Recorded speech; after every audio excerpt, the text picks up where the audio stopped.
The Star Wars prequel series Andor just released a new trailer, and we're going to do our live blind reaction to it. What's up, everybody? We are the Jersey Comic Crew, and it's safe to say we are very excited about this prequel series, Chris. Yes, we are, Rob. We like Star Wars. We like things. We like trailers. We like watching them. And this one is going to be the next show after Obi-Wan. It comes out August 31st. Ooh. And it dropped at Star Wars Celebration, which is dropping a ton of news. But, Rob, let's check out this trailer. I'm very excited. I am too. Oh. That looks like a lot of stairs. Yeah, cardio in. Yeah, definitely. Oh. Hey, does he ring the bell? What's he doing? I think he is the bell. Oh. That's cool. Somebody had to do it before mechanics were invented. Right?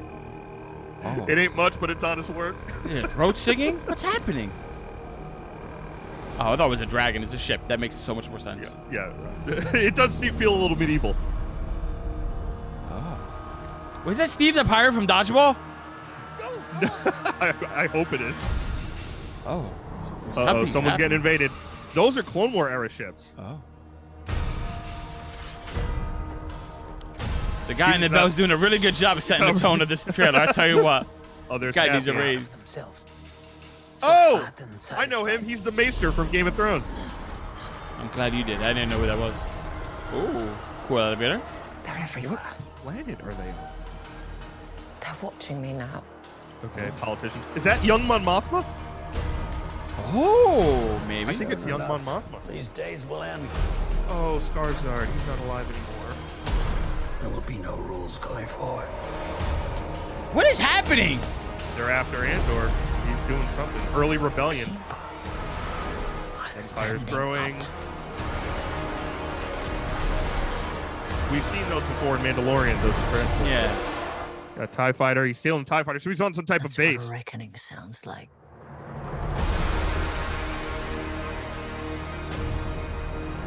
I need to know. I want to know. August 31st. First thoughts, Rob? I don't know what this show's about is my thing. But it's kind of like refreshing because it's like, all right, we're getting more in the Star Wars universe. It feels like a localized story. Yeah. And I'm like, I'm it's not here for Tatooine. it. Yeah, it's not. Thank God it's not Tatooine. It's somewhere else. I think this is one of those shows, kind of like when I first heard of Mandalorian, that like I have no idea where you're gonna go with this, but like I'm gonna be pleasantly surprised. They're gonna explore more of the lore and world of Star Wars. I think it's gonna be a sleeper show. I think we're not gonna realize that we love it until we're actually watching it. I think it's gonna be one of those shows where you kind of get into it, right? Like when we went into Rogue One, we kind of just went into it going, hey, it's Star Wars, right? Yeah. And some people loved it, some people didn't like it as much. I personally really liked it. I didn't like it as much. You go into these things kind of wondering, and the curiosity pulls you in. But some things I did notice, Rob, is obviously this is before Episode 4. It's before Rogue One, which Rogue One and Episode 4 are like, cheek and cheek together.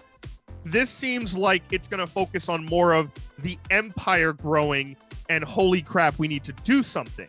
Whereas a lot of the other shows, we've had Rebels, which is obviously animated, but it focuses on the rebellion rising. Yeah. It seems like Andor, maybe a few others, I don't know if they're going to be familiar faces from Rogue One or not, are already a part of the rebellion. It seems like Mon Mothma's kind of like this undercover senator within the Senate as the Empire's growing, opposing them at every turn while trying to keep herself safe.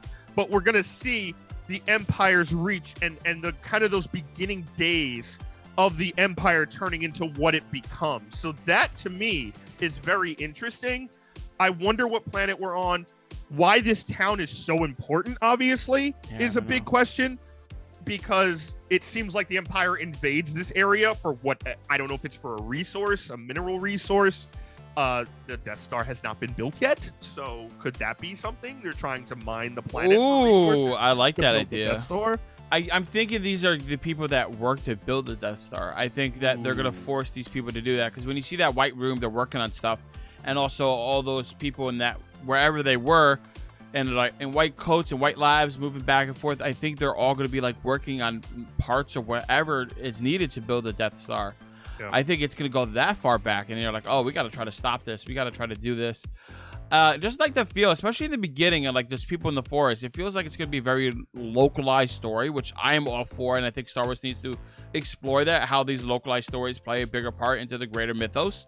I'm on board. not saying I'm thinking I'm gonna love this show, but this trailer and everything But that who knows? surrounds it, it's sold me enough to watch it, and Yeah. that's all this trailer needs to do, I guess.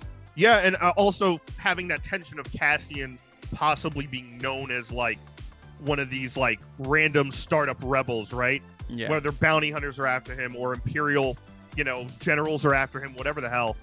That creates tension in the show where he's trying to do some mission, whether it's try to get information, try to figure out what's going on. Again, prior to the Death Star being made, prior to ultimate power, Empire is at full force. They're still expanding throughout the galaxy, so I'm really interested to see what their purpose is on this planet. Well, guys, that is our blind reaction to the Andor trailer. We want to know what your thoughts are on the trailer, and if you're in the same boat as me and think that the Bell guy is going to be the best character, let us know down in the comments below. And guys, thank you so much for watching. Give us a thumbs up, like, really helps the channel out a lot. If you are new, subscribe, turn on notifications. You don't want to miss any more of our Star Wars coverage or anything else we have on the channel, as it is always here for you. And as always, I am Chris Heller. That's Rob Moran with the Jersey Comic Crew, and we'll see you next time.